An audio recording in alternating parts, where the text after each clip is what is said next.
Hello friends, welcome to Rajani ಅಡುಗೆ ಮನೆ. ಇವತ್ತು ಈಸಿಯಾಗಿ ತುಂಬಾನೇ ರುಚಿಯಾಗಿರ್ತಕ್ಕಂಥ ತರಕಾರಿ ಸಾಂಬಾರನ್ನ ಯಾವ ರೀತಿ ಮಾಡೋದು ಅಂತ ತಿಳಿಸ್ಕೊಡ್ತಾ ಇದ್ದೀನಿ. ಮೊದಲದಾಗಿ ಒಂದು ಕುಕ್ಕರ್ ಒಳಗಡೆ 1 ಕಪ್ ಆಗುವಷ್ಟು ತೊಗರಿಬೇಳೆನ ಹಾಕೊಳ್ತಾ ಇದ್ದೀನಿ. ಅಂದರೆ ಒಂದು 200 ಗ್ರಾಮ್ ಆಗುವಷ್ಟು ತೊಗರಿಬೇಳೆನ ತಗೊಂಡಿದ್ದೀನಿ. ತೊಗರಿಬೇಳೆನ ಹಾಕಿದ ನಂತರ ನೀಟಾಗಿ 1-2 ರಿಂದ 3 ಸಲ ಚೆನ್ನಾಗಿ ತೊಳ್ಕೊಂಡು ನಂತರ ಇದಕ್ಕೆ ನೀರನ್ನು ಸೇರಿಸ್ಕೊಳ್ತಾ ಇದ್ದೀನಿ. ಒಂದು 3 ಕಪ್ ಆಗುವಷ್ಟು ನೀರನ್ನು ಹಾಕೊಂಡಿದ್ದೀನಿ. ಅಂದರೆ ತೊಗರಿಬೇಳೆ ಬೇಯುವಷ್ಟು ನೀರನ್ನು ಹಾಕೊಳ್ಬೇಕು. ಇವಾಗ ಇದರೊಳಗಡೆ ಒಂದು 1/4 ಟೇಬಲ್ ಸ್ಪೂನ್ ಅಷ್ಟು ಅರಿಶಿನ ಪುಡಿನ ಸೇರಿಸ್ಕೊಂಡು ಚೆನ್ನಾಗಿ ರೀತಿಯಾಗಿ ಒಂದ್ಸಲ ಮಿಕ್ಸ್ ಮಾಡ್ಕೊಳ್ತಾ ಇದ್ದೀನಿ. ಈ ಥರ ಚೆನ್ನಾಗಿ ಮಿಕ್ಸ್ ಮಾಡ್ಕೊಂಡಿದ್ದ ನಂತರ ಕುಕ್ಕರ್ ಲಿಡ್ನ ಕ್ಲೋಸ್ ಮಾಡಿ ಐ ಫ್ಲೇಮಲ್ಲಿ ಇದನ್ನು ಒಂದು 3 ರಿಂದ 4 ವಿಸಲ್ ಕೂಗಿಸ್ಕೊಳ್ಬೇಕಾಗತ್ತೆ. ಇವಾಗ ನೋಡಿ 3 ರಿಂದ 4 ವಿಸಲ್ ಆದ ನಂತರ ಬೇಳೆ ಎಲ್ಲ ರೀತಿಯಾಗಿ ಸಾಫ್ಟ್ ಆಗಿ ಬೆಂದಿದೆ. ಇವಾಗ ಒಂದು ಸೌಟಿಂದ ಅಥವಾ ಒಂದು ವಿಸ್ಕರಿಂದ ರೀತಿಯಾಗಿ ಚೆನ್ನಾಗಿ ಮಸ್ಕೊಳ್ಬೇಕು. ಈ ಥರ ಚೆನ್ನಾಗಿ ಮಸ್ಕೊಂಡು ಇದನ್ನ ಇವಾಗ ಪಕ್ಕಕ್ಕೆ ಎತ್ತಿಟ್ಕೊಳ್ತಾ ಇದ್ದೀನಿ. ನೆಕ್ಸ್ಟ್ ಇವಾಗ ಒಗ್ಗರಣೆಗೆ ಒಂದು ಪಾತ್ರೆಗೆ ಎಣ್ಣೆನ ಸೇರಿಸ್ಕೊಳ್ತಾ ಇದ್ದೀನಿ. ಒಂದು 3 ಟೇಬಲ್ ಸ್ಪೂನ್ ಅಷ್ಟು ಎಣ್ಣೆನ ಹಾಕೊಳ್ತಾ ಇದ್ದೀನಿ. ಎಣ್ಣೆ ಸ್ವಲ್ಪ ಬಿಸಿಯಾಗಿದ ನಂತರ 1 ಟೇಬಲ್ ಸ್ಪೂನ್ ಅಷ್ಟು ಸಾಸಿವೆನ ಹಾಕ್ತಾ ಇದ್ದೀನಿ. ಸಾಸಿವೆ ಎಲ್ಲ ಚಟಪಟ ಅಂದಮೇಲೆ ಇದಕ್ಕೆ ಸ್ವಲ್ಪ ಸಾಂಬಾರ್ ಈರುಳ್ಳಿ, ಒಂದು ನಾರ್ಮಲ್ ಈರುಳ್ಳಿನ ಹಾಕೊಳ್ತಾ ಇದ್ದೀನಿ. ಹಾಗೇನೆ ಇದಕ್ಕೆ ಸ್ವಲ್ಪ ಕರಿಬೇವು, ಒಂದು 4 ಜಜ್ಜಿರುವಂಥ ಬೆಳ್ಳುಳ್ಳಿನ ಹಾಕೊಳ್ತಾ ಇದ್ದೀನಿ. ನಿಮ್ಮ ಹತ್ರ ಸಾಂಬಾರ್ ಈರುಳ್ಳಿ ಇಲ್ಲ ಅಂತ ಹೇಳಿದ್ರೆ ನಾರ್ಮಲ್ ಈರುಳ್ಳಿನ ಜಾಸ್ತಿಯಾಗಿ ಹಾಕೊಳ್ಳಿ. ಹಾಕೊಂಡು ಇದನ್ನು ಚೆನ್ನಾಗಿ ಫ್ರೈ ಮಾಡ್ಕೊಳ್ಬೇಕು. ಜೊತೆಗೆ 1-2 ಒಣಗಿರುವಂಥ ಮೆಣಸಿನಕಾಯನ್ನು ಕೂಡ ಸೇರಿಸ್ಕೊಂಡು ಚೆನ್ನಾಗಿ ಮಿಕ್ಸ್ ಮಾಡ್ಕೊಳ್ತಾ ಫ್ರೈ ಮಾಡ್ಕೊಳ್ಳೋಣ. ಈರುಳ್ಳಿ ಸ್ವಲ್ಪ ಕಲರ್ ಚೇಂಜ್ ಆಗಬೇಕು, ಅಲ್ಲಿ ತನಕ ಚೆನ್ನಾಗಿ ಫ್ರೈ ಮಾಡಿಕೊಂಡು ನಂತರ ಇದಕ್ಕೆ ಟೊಮೊಟೊನ ಸೇರಿಸ್ಕೊಳ್ತಾ ಇದ್ದೀನಿ. ಒಂದು 3 ಮೀಡಿಯಮ್ ಸೈಜ್ ಟೊಮೊಟೊನ ಸಣ್ಣ ಕಟ್ ಮಾಡಿ ಸೇರಿಸ್ಕೊಳ್ತಾ ಇದ್ದೀನಿ. ಜೊತೆಗೆ ಟೊಮೊಟೊ ಬೇಯೋದಕ್ಕೆ ಸ್ವಲ್ಪ ಉಪ್ಪನ್ನು ಕೂಡ ಸೇರಿಸ್ಕೊಂಡು ಚೆನ್ನಾಗಿ ಇದನ್ನು ಮಿಕ್ಸ್ ಮಾಡ್ಕೊಳ್ತಾ ಇದ್ದೀನಿ. ಟೊಮೊಟೊ ಸ್ವಲ್ಪ ಸಾಫ್ಟ್ ಆಗಬೇಕು, ಅಲ್ಲಿವರೆಗೂ ಕೂಡ ಚೆನ್ನಾಗಿ ರೀತಿಯಾಗಿ ಮಿಕ್ಸ್ ಮಾಡ್ಕೊಳ್ತಾ ಫ್ರೈ ಮಾಡ್ಕೊಳ್ಳಿ. ನೋಡ್ತಾ ಇರ್ಬೋದು ಟೊಮೊಟೊ ಎಲ್ಲ ಈ ರೀತಿಯಾಗಿ ಸಾಫ್ಟ್ ಆಗಿದೆ.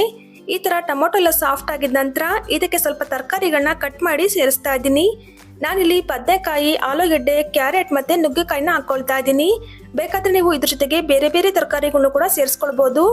ತರಕಾರಿಗಳನ್ನ ಹಾಕಿದ ನಂತರ ಒಂದು 4 ರಿಂದ 5 ನಿಮಿಷ ರೀತಿಯಾಗಿ ಚೆನ್ನಾಗಿ ಮಿಕ್ಸ್ ಮಾಡ್ಕೊಳ್ತಾ ಫ್ರೈ ಮಾಡ್ಕೊಳ್ಬೇಕು. ಉರಿನ ಮೀಡಿಯಂ ಫ್ಲೇಮಲ್ಲಿ ಇಟ್ಕೊಂಡು ಈ ರೀತಿಯಾಗಿ ಚೆನ್ನಾಗಿ ಫ್ರೈ ಮಾಡ್ಕೊಳ್ಳಿ. ಒಂದು 4 ರಿಂದ 5 ನಿಮಿಷ ರೀತಿಯಾಗಿ ಚೆನ್ನಾಗಿ ಫ್ರೈ ಮಾಡ್ಕೊಂಡಿದ ನಂತರ ಇದಕ್ಕೆ ತರಕಾರಿ ಬೇಯೋದಕ್ಕೆ ಎಷ್ಟು ನೀರು ಬೇಕೋ ಅಷ್ಟು ನೀರನ್ನು ಸೇರಿಸ್ಕೊಳ್ತಾ ಇದ್ದೀನಿ. ಒಂದು 3 ಕಪ್ ಆಗೋಷ್ಟು ನೀರನ್ನು ಸೇರಿಸ್ಕೊಂಡಿದ್ದೀನಿ. ನೀರನ್ನು ಸೇರಿಸ್ಕೊಂಡು ಈ ರೀತಿಯಾಗಿ ಒಂದ್ಸಲ ಚೆನ್ನಾಗಿ ಮಿಕ್ಸ್ ಮಾಡಿಕೊಂಡು ತರಕಾರಿನ ಒಂದು ಅರ್ಧ ಭಾಗದಷ್ಟು ಚೆನ್ನಾಗಿ ಇದನ್ನು ಬೇಯಿಸ್ಕೊಳ್ಬೇಕಾಗತ್ತೆ. ಸೊ ನೋಡಿ ತರಕಾರಿ ಎಲ್ಲ ಒಂದು ಅರ್ಧ ಭಾಗದಷ್ಟು ಚೆನ್ನಾಗಿ ಬೆಂದ ನಂತರ ಇದಕ್ಕೆ ಒಂದು ನಿಂಬೆಹಣ್ಣು ಗಾತ್ರಷ್ಟು ಹುಣಸೆ ಹಣ್ಣನ್ನು ನೀರಲ್ಲಿ ನೆನೆಸ್ಬಿಟ್ಟು ಹಾಕ್ಕೊಳ್ತಾ ಇದ್ದೀನಿ. ನಂತರ ಇದಕ್ಕೆ ಸಾಂಬಾರ್ ಪುಡಿನ ಹಾಕ್ಕೊಳ್ತಾ ಇದ್ದೀನಿ. 1-2 ಟೇಬಲ್ ಸ್ಪೂನ್ ಅಷ್ಟು ಮನೇಲೆ ಮಾಡಿರುವಂಥ ಸಾಂಬಾರ್ ಪುಡಿನ ಹಾಕ್ತಾ ಇದ್ದೀನಿ. ಈ ಸಾಂಬಾರ್ ಪುಡಿನ ಯಾವ ರೀತಿ ಮಾಡೋದು ಅಂತ ಆಲ್ರೆಡಿ ನಮ್ಮ ಚಾನಲಲ್ಲಿ ಹಾಕಿದ್ದೀನಿ. ಯಾರಿಗಾದ್ರೂ ಬೇಕಾದರೆ ಕೆಳಗಡೆ ಡಿಸ್ಕ್ರಿಪ್ಷನ್ ಬಾಕ್ಸಲ್ಲಿ ಲಿಂಕ್ ಕೊಟ್ಟಿರ್ತೀನಿ, ಚೆಕ್ ಮಾಡಿ. ಹಾಗೇನೆ ಇದ್ರ ಜೊತೆಗೆ 1 ಟೇಬಲ್ ಸ್ಪೂನ್ ಅಷ್ಟು ಖಾರದ ಪುಡಿನೂ ಕೂಡ ಸೇರಿಸ್ಕೊಳ್ತಾ ಇದ್ದೀನಿ. ನಿಮಗೆ ಖಾರದ ಪುಡಿ ಎಷ್ಟು ಬೇಕೋ ನೋಡ್ಕೊಂಡು ನೀವು ಸೇರಿಸ್ಕೊಳ್ಬೋದು. ನಂತರ ಇದಕ್ಕೆ ಒಂದು ಅರ್ಧ ಕಪ್ ಆಗೋಷ್ಟು ತೆಂಗಿನಕಾಯಿ ತುರಿನ ತುರಿದು ಸೇರಿಸ್ಕೊಳ್ತಾ ಇದ್ದೀನಿ. ತೆಂಗಿನಕಾಯಿ ತುರಿ ಇಷ್ಟ ಇಲ್ಲ ಅನ್ನೋರು ಸ್ಕಿಪ್ ಮಾಡ್ಬೋದು. ಜೊತೆಗೆ ಬೇಳೆನೆ ಬೇಯಿಸಿ ಮಸ್ತ್ ಇಟ್ಕೊಂಡಿದ್ವಲ್ಲ ಅದನ್ನು ಕೂಡ ಸೇರಿಸ್ಕೊಳ್ತಾ ಇದ್ದೀನಿ. ನಂತರ ಇದಕ್ಕೆ ರುಚಿಗೆ ತಕ್ಕಷ್ಟು ಉಪ್ಪನ್ನು ಕೂಡ ಸೇರಿಸ್ಕೊಳ್ತಾ ಇದ್ದೀನಿ. ಉಪ್ಪನ್ನ ಹಾಕೊಂಡಿದ್ದ ನಂತರ ಚೆನ್ನಾಗಿ ಒಂದ್ಸಲ ಮಿಕ್ಸ್ ಮಾಡ್ಕೊಳ್ಳಿ. ಚೆನ್ನಾಗಿ ರೀತಿಯಾಗಿ ಮಿಕ್ಸ್ ಮಾಡ್ಕೊಂಡಿದ್ದ ನಂತರ ಉರಿನ ಮೀಡಿಯಂ ಫ್ಲೇಮಲ್ಲಿ ಇಟ್ಕೊಂಡು ಒಂದು 10 ರಿಂದ 15 ನಿಮಿಷ ಚೆನ್ನಾಗಿ ಕುದಿಸ್ಕೊಳ್ಬೇಕಾಗತ್ತೆ. ಇವಾಗ ನೋಡಿ 10 ನಿಮಿಷ ಆಗಿದ ನಂತರ ಕೊನೆಯಲ್ಲಿ ಸ್ವಲ್ಪ ಕೊತ್ತಂಬರಿ ಸೊಪ್ಪನ್ನು ಸೇರಿಸ್ಕೊಂಡು ಚೆನ್ನಾಗಿ ಒಂದ್ಸಲ ಮಿಕ್ಸ್ ಮಾಡಿಕೊಂಡು 1-2 ನಿಮಿಷ ಕುದಿಸ್ಕೊಂಡ್ರೆ ಸಾಕು. 1-2 ನಿಮಿಷ ಚೆನ್ನಾಗಿ ಕುದಿಸ್ಕೊಂಡು ಸ್ಟವನ್ನು ಆಫ್ ಮಾಡಿಕೊಂಡ್ರೆ ತುಂಬಾನೇ ರುಚಿಯಾಗಿರ್ತಕ್ಕಂಥ ತರಕಾರಿ ಸಾಂಬಾರ್ ರೆಡಿಯಾಗಿ ಹೋಯ್ತು. ಮನೆಗೆ ಎಷ್ಟೇ ಜನ ನೆಂಟರು ಬಂದರೂ ಕೂಡ ಈ ಥರ ಸಾಂಬಾರನ್ನ ಮಾಡಿ ಬಡಿಸಿದ್ರೆ ತೃಪ್ತಿಯಾಗಿ ಊಟ ಮಾಡ್ತಾರೆ. ತುಂಬಾನೇ ಚೆನ್ನಾಗಿರುತ್ತೆ.